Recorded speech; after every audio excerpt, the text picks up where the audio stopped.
The tale of mother, the mermaid, and the sea. I know you've been asking about your mother for some time now, asking where she's gone and why she never returned.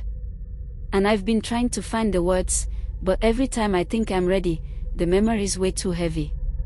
But now you're old enough to understand, and it's time I tell you the truth, the story of how your mother came to me, and how she had to leave us.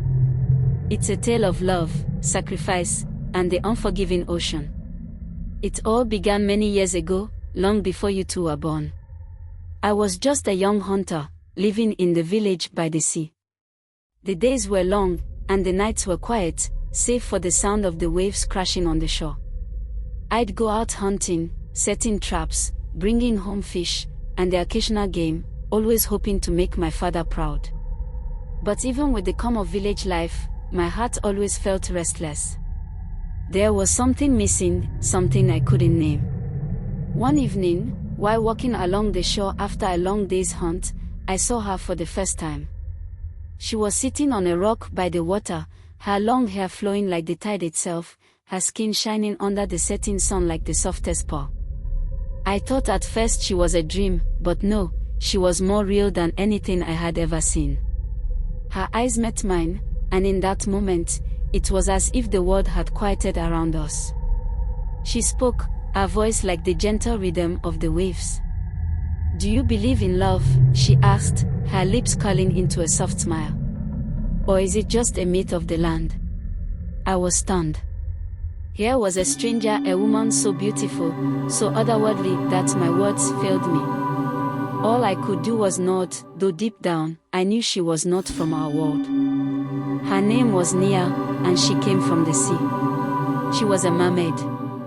But she didn't tell me that at first. She only came to me every evening, watching me from the rocks or from the shoreline, her eyes filled with a quiet longing. It didn't take long before I realized I was falling in love with her, just as she had fallen in love with me.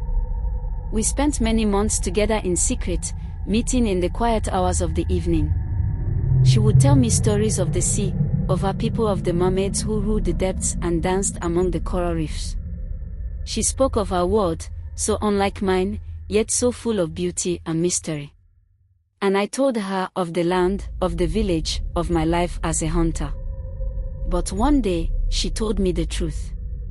Her people, the mermaids, had forbidden her to love a human.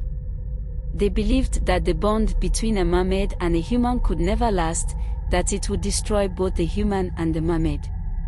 And so, they had sent her away to the farthest reach of the sea to keep her from falling in love. But Nia, your mother, had not listened. She wanted to be with me, to live with me on land, to have a family. But the mermaid folk wouldn't let her. They kept her tethered to the sea with their ancient rules.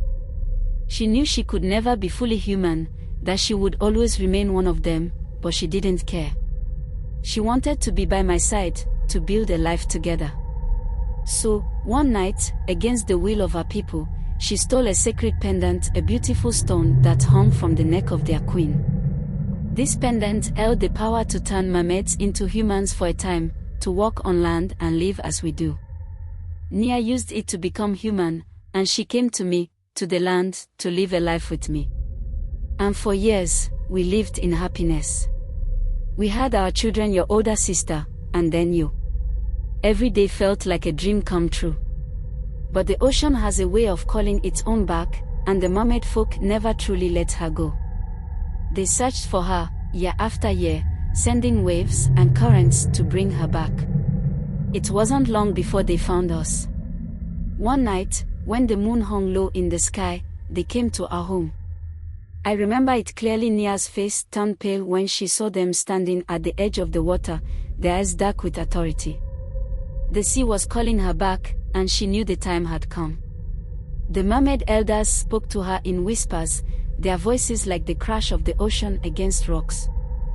They gave her an ultimatum: return with the sacred pendant she had stolen, or they would take her children with them to the depths of the sea. She had 2 days to make her choice. I couldn't believe it. I remember asking her, pleading with her not to go. But Nia, your mother, she had made up her mind. She knew what she had to do. She loved you both more than anything, and I could see it in her eyes. She knew the consequences of her actions. The sea would always come for her, and she had no choice but to return. She told me, with tears in her eyes, that she had to go. That she could not risk losing you, but the sea would never let her be free. And with that, she kissed me once, long and lingering, and whispered that she loved me, always. And then, she left. 2 days passed.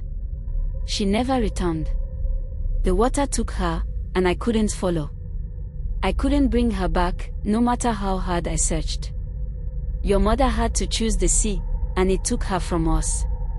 So now, my children, you know the truth. Your mother was a mermaid, and she loved us both deeply more than you can ever imagine. But in the end, the ocean claimed her. She made her choice, and she chose the sea to protect you, to protect me, and to protect the love we shared. I'm sorry that she never came back, but I want you to remember this: her love for you, for me, will never fade. It lives on in the ocean's waves and the memory of her kiss. I don't know if she's still out there, somewhere, watching over us. But I believe she is. And I will always tell you this story, so that you never forget the love of your mother, the mermaid, and the sacrifice she made for you.